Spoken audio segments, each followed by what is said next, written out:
Mira didn't know that the man she'd just thrown wine at was the Alpha King of the Northern Realm. She didn't know that he'd been searching for her for 3 years, and she certainly didn't know that the engagement announcement she'd overheard, the one that had shattered what remained of her foolish heart, had been a political maneuver designed specifically to draw her out of hiding. The red wine dripped down his face like blood, staining the crisp white collar of his formal attire. The entire ballroom had gone silent. 500 guests held their breath, watching the impossible unfold. A servant girl, still clutching an empty crystal goblet, standing before the most powerful wolf in the known kingdoms. His eyes found hers. Silver, like moonlight caught in ice. Something flickered in them, not anger, not even surprise. Recognition. "There you are," he said softly, so softly that only she could hear. Finally. Mira's blood turned to ice water in her veins. She ran. Her worn servant's shoes slapped against the marble floors as she fled through the kitchens, past the startled cooks and the mountains of dirty dishes she should have been washing. 3 years she'd hidden in plain sight, working as a scullery maid in Lord Ashford's manor, keeping her head down, her wolf suppressed so deeply she could barely feel her anymore.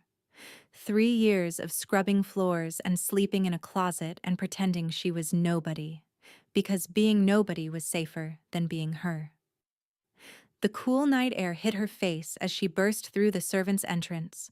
The garden stretched before her, a maze of hedges and moonlight. If she could just reach the forest beyond the walls, she could disappear again. Find another manor, another kitchen, another life of quiet invisibility. She made it 3 steps before she felt it. The bond.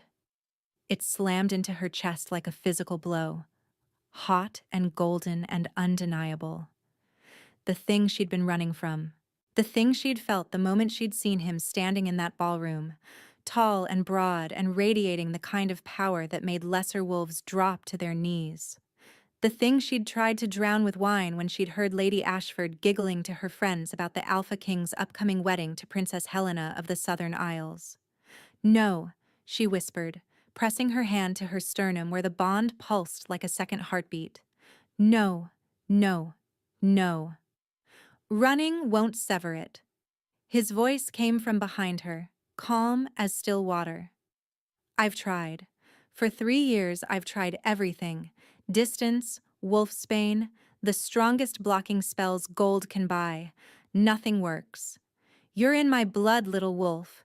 You've been in my blood since the moment I saw you at your father's funeral, and no amount of running will change that." Mira spun to face him. He stood in the doorway, wine still dripping from his jaw, and somehow that made him more terrifying rather than less. An Alpha King should have been furious. He should have had her dragged away in chains for the insult she'd just delivered in front of the entire noble court.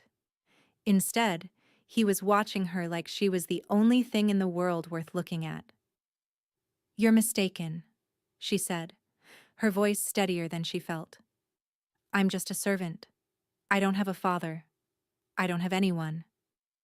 You're Mira Thornwood, daughter of the Alpha of the Western Mountains, and you've been missing since the night your pack was slaughtered."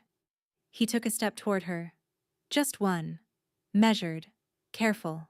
Like she was a wild animal he didn't want to spook. "I know because I've had 300 men searching for you since that night.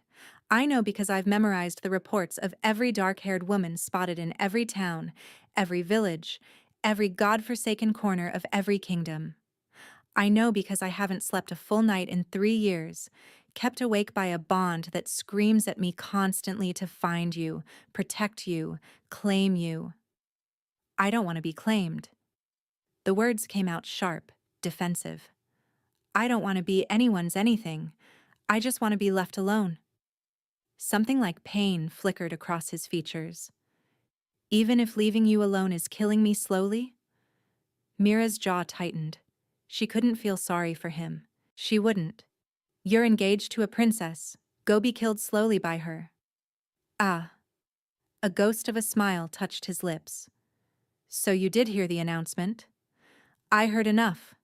I heard that the Alpha King Caspian of the Northern Realm has selected Princess Helena as his eternal mate and future queen. I heard that the wedding will unite the two greatest kingdoms in history. I heard... Her voice cracked, and she hated herself for it. I heard the champagne toast, the congratulations, the celebrations. And what did you feel?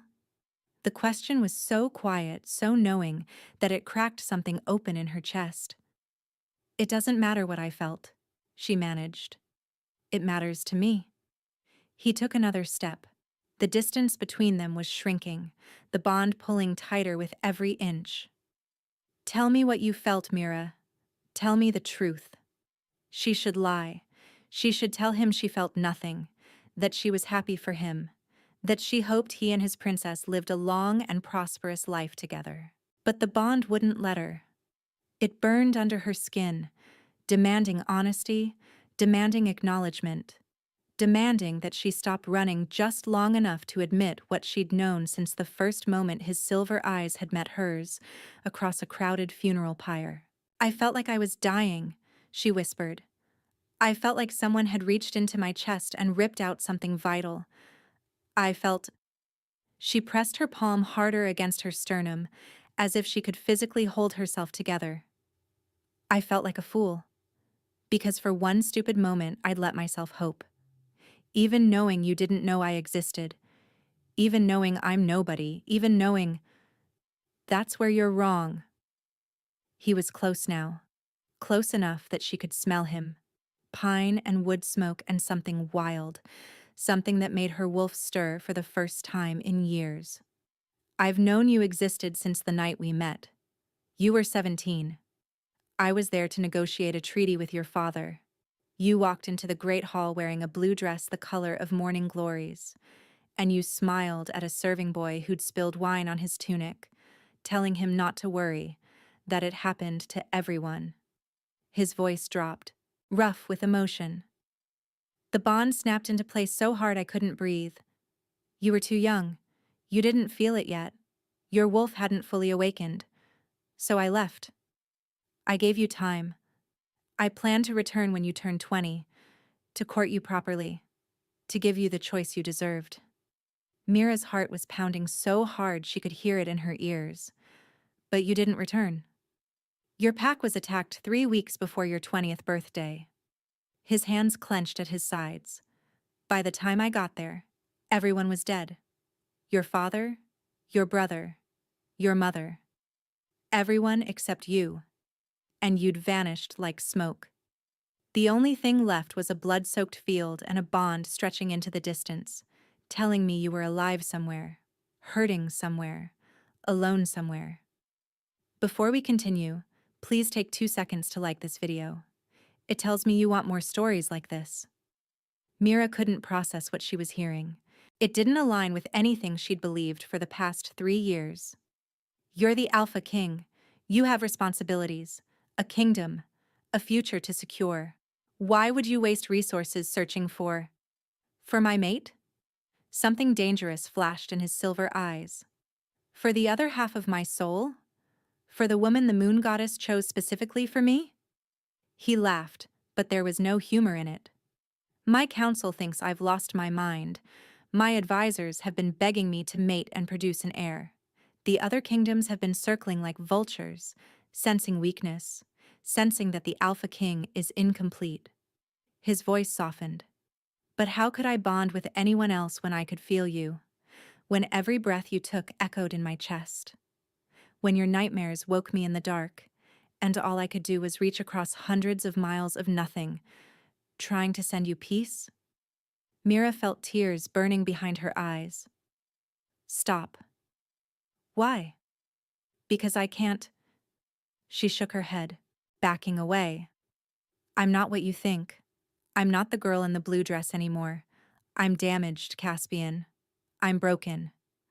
I watched my entire family die, and I couldn't do anything. And I've been running ever since because running is all I know how to do. Then stop running. He closed the distance between them in 2 strides, and suddenly his hands were cupping her face, warm and impossibly gentle for a man who could break bones with his bare hands.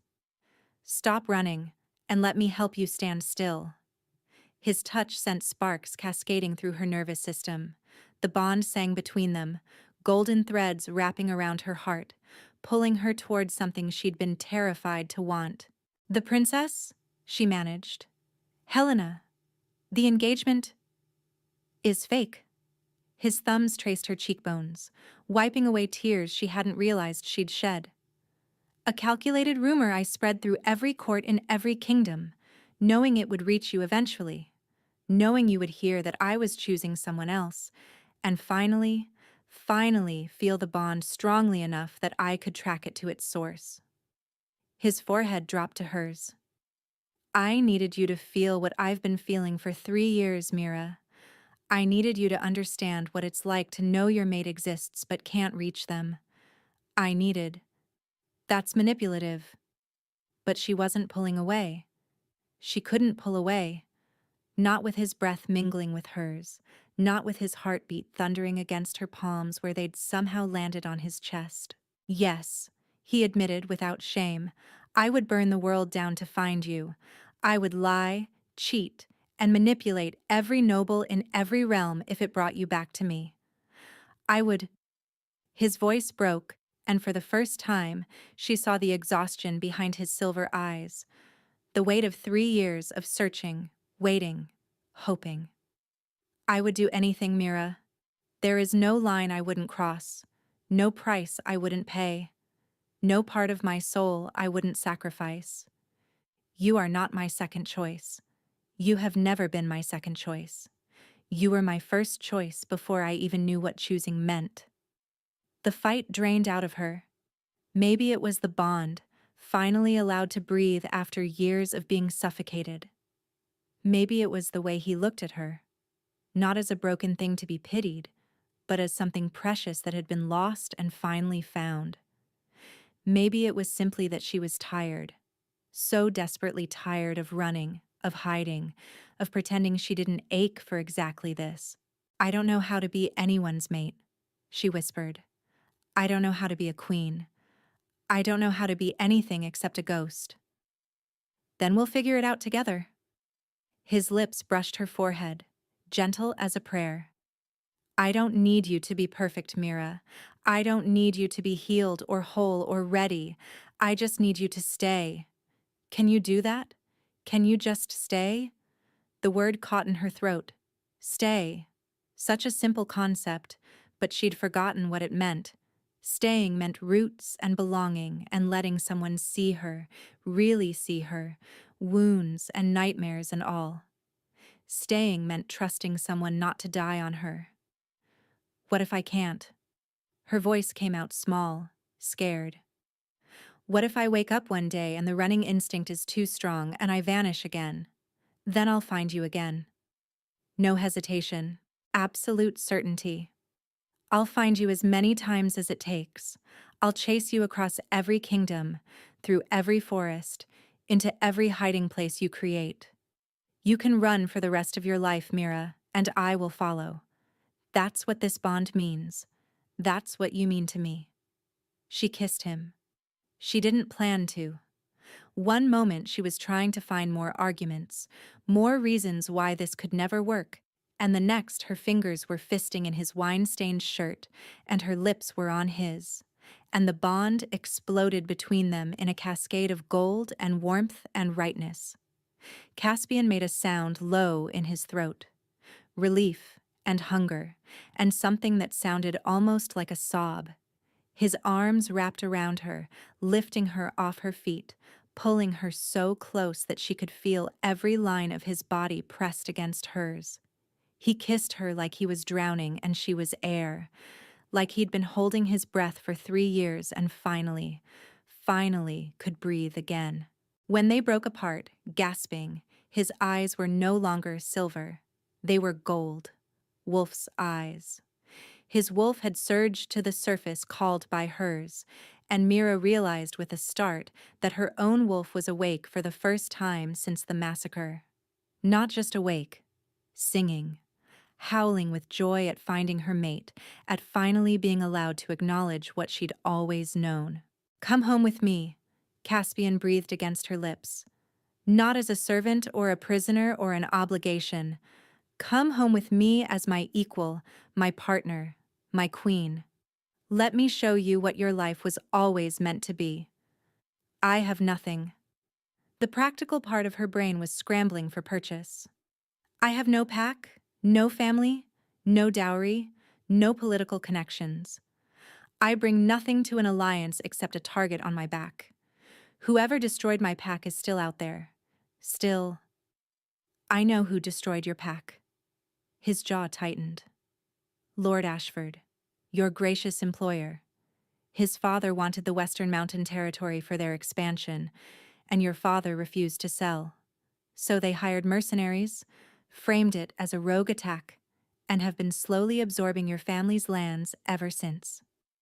The world tilted. Mira gripped Caspian's arms, her nails digging in. What? Why do you think I insisted the trade summit be held here, in this specific manner? A cold smile touched his lips. Ashford has been under investigation for 3 years. I have witnesses, documents, a full confession from one of the mercenaries. He'll be arrested before dawn. His hand came up to cradle her face again. I wasn't just searching for you, love. I was hunting for the people who hurt you, because no one touches what's mine and escapes the consequences. Mira's legs gave out. Caspian caught her, sweeping her up into his arms like she weighed nothing. She buried her face in his neck, shaking, as the pieces of the past 3 years rearranged themselves into a picture she never could have imagined. He'd been protecting her, even when she didn't know he existed, even when she was hiding from everything, including herself. He'd been working in the shadows to deliver justice for her family. You kept looking for me, she said, her voice muffled against his throat. Even when everyone told you to stop. I would have looked forever. He pressed a kiss to her hair. 1,000 years wouldn't have been enough to make me give up. You're my mate, Mira. My fated. The person the gods specifically created to match my soul. Do you understand what that means? There is no one else. There has never been anyone else. There will never be anyone else. She pulled back to look at him, this powerful king who had torn apart kingdoms to find a girl who'd been scrubbing his enemies' dishes. His face was still stained with wine, his formal clothes were ruined, and he was looking at her like she'd hung the moon and stars specifically for him. I'm afraid, she admitted. I know. I might have nightmares. I might wake up screaming. Then I'll hold you until you remember where you are. I might not be able to give you heirs. The trauma, there might be damage. Then we'll adopt 100 orphan pups and love them all. He kissed the corner of her mouth. I don't want you for your womb, Mira.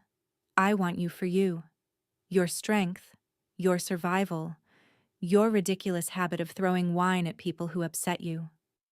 A watery laugh escaped her. You're never going to let me forget that, are you? I'm going to commission a painting of it. His grin was wicked. The great hall of the Northern Palace is very empty. It needs some art. She kissed him again, softer this time. A promise rather than a question. Okay, she whispered. Okay? Okay. I'll stay. I'll try. She took a shaky breath. I'll let you court me properly, if that's still what you want. It's what I've wanted for 6 years. He started carrying her back toward the manor. But first, we have an arrest to oversee. I want you there when they put the chains on Ashford.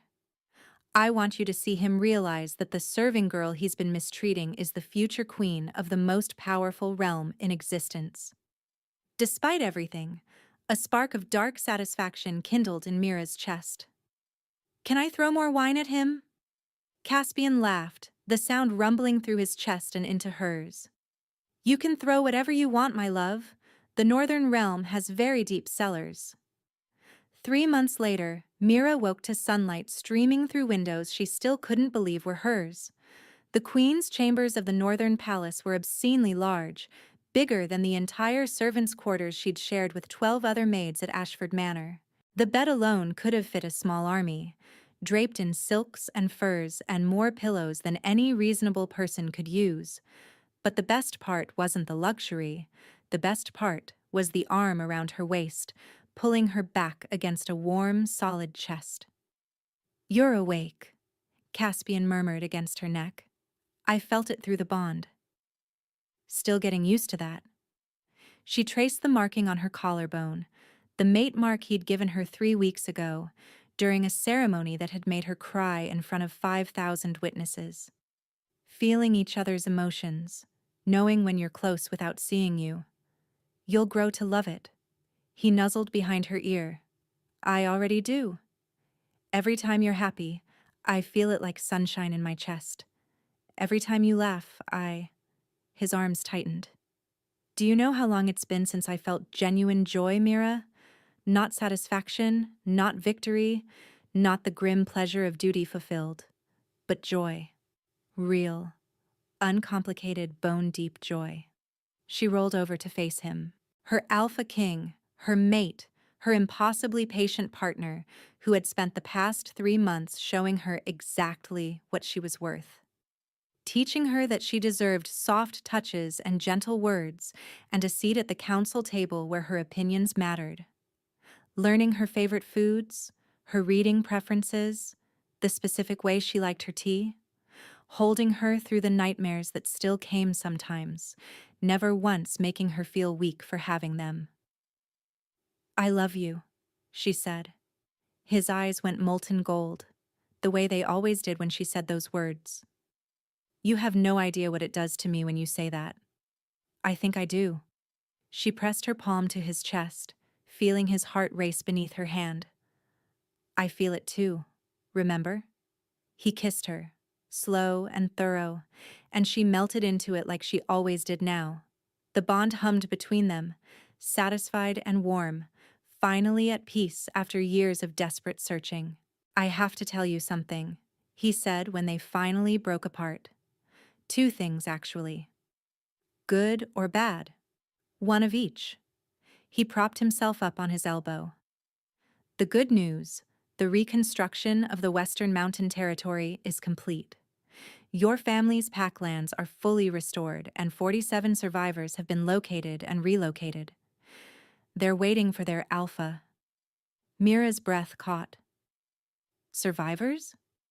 You found—" "Your old nanny, 3 of your father's guard members, children who were hidden during the attack." His face softened. "They've been scattered across the kingdoms, living as refugees. My men have been tracking them down quietly. They're yours now, if you want them. A pact to rebuild. A legacy to continue." Tears spilled down her cheeks. She'd thought everyone was dead. She'd thought she was the last of the Thornwoods, alone in the world, packless and purposeless. "And the bad news?" she managed. Caspian's expression hardened. "Lord Ashford's trial concluded yesterday. He was found guilty on all counts. The execution is scheduled for tomorrow." Mira was quiet for a long moment.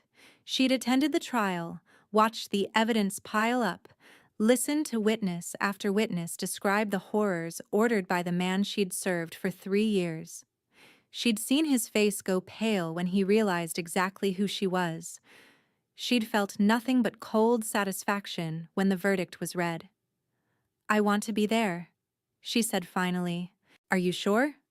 "I'm sure." She sat up, her hair tumbling around her shoulders. "I want to look him in the eye. I want him to know that he failed, that despite everything he did, everything he took from me, I survived. I found my mate. I rebuilt my pack. And now I'm going to watch him pay for his crimes." Caspian sat up too, cupping her face in his hands. "There she is." "There who is?" "The queen I always knew you'd become." He kissed her forehead. "Strong, fierce, unbroken.